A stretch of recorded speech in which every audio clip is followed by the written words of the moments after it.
Have you ever felt like someone was watching you through your screen? It was a cold November night in 2019. My friend Jake and I were sitting in his basement, bored out of our minds. College classes were done for the week, and we had nothing better to do. That's when Jake said, "Dude, let's mess around on Omegle. It'll be funny." I laughed. "Bro, that site's still a thing." "Yeah, man, come on. Let's see what kind of weirdos we find." Little did I know, we were about to become the ones being found.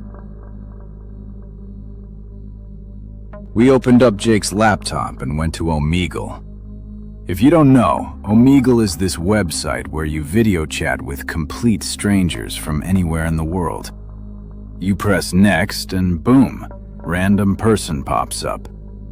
Most people skip you immediately. Some are funny, some are creepy, but it's all just harmless internet fun, right? For the first 10 minutes, it was exactly what we expected. Random dudes making weird faces, people in foreign countries waving at the camera, a guy playing guitar, a girl with her cat. Nothing crazy. Then, we matched with her. At first, she seemed normal. A young woman, maybe early 20s, sitting alone in a dimly lit room. The lighting was strange, like only a single lamp was on behind her, casting shadows across her face. She wasn't smiling. She wasn't moving. She just stared. Jake waved. Hello?" No response. I leaned closer to the screen. Maybe her mic's off?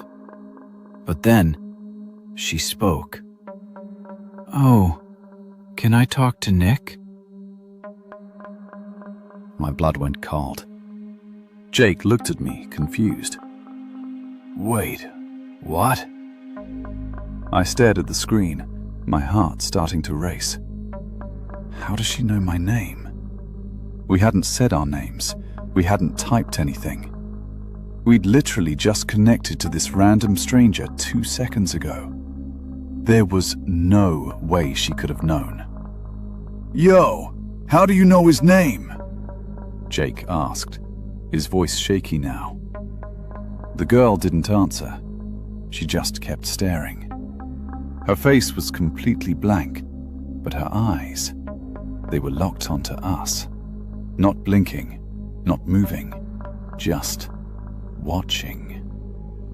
I tried to laugh it off. "Dude, this is some prank, right? Maybe she heard you say my name earlier." But Jake shook his head. "Bro, I didn't say your name. Not once." That's when things got worse. The girl's lips curled into this slow, creepy smile. Not a normal smile. It was too wide, too unnatural. Like she was forcing her face to do it. And then, she started typing. The chat box popped up on screen. My stomach dropped when I saw what she wrote. 427 Maple Street, apartment 3B. Jake's face went white. That was his address. The exact address of the house we were sitting in. "What the f—" Jake tried to disconnect, but I grabbed his hand. "Wait, how? How does she know that?" We both stared at the screen, completely frozen. The girl wasn't smiling anymore. She was just sitting there, motionless, like a mannequin. The room behind her was pitch black now. The single lamp had gone out. I could hear my own heartbeat pounding in my ears. "Jake, disconnect. Now!" He clicked the stop button. Once. Twice. 3 times. The screen didn't change. The laptop started freezing. The video feed glitched. Static flickered across the image. And then, the girl's face distorted. Her eyes went black. Her mouth stretched open impossibly wide, like her jaw had unhinged. The image flickered between her face and something else, something that didn't look human.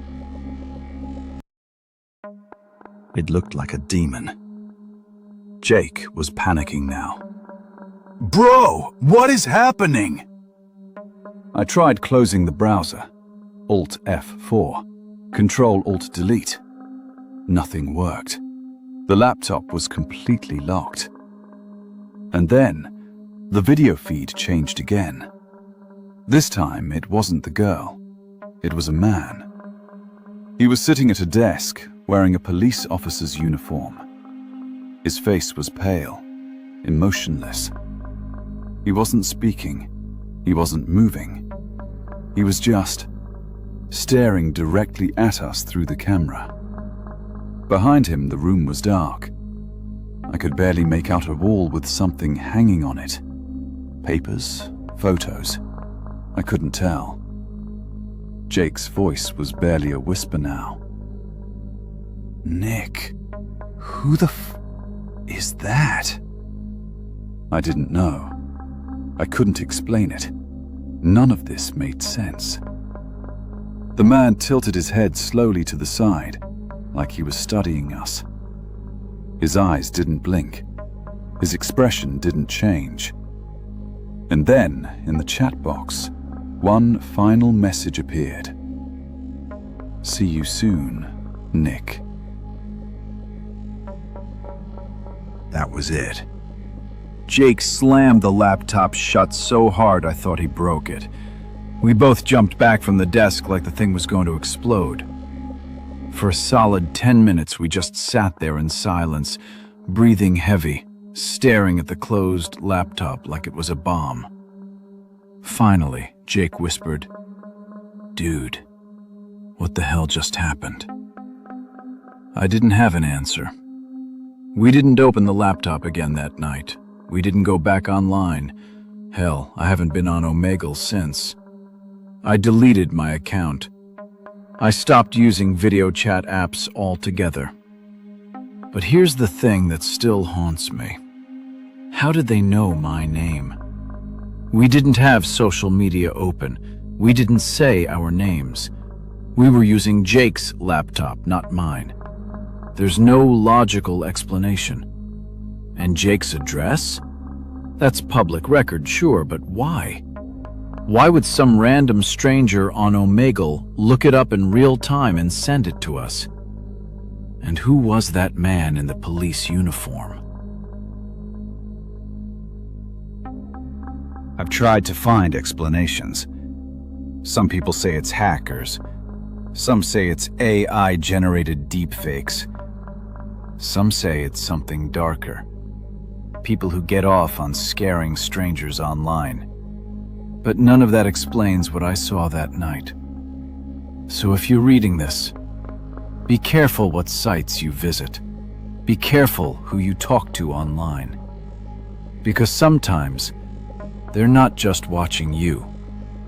They're waiting. Let's not meet again, mysterious Omegle stranger.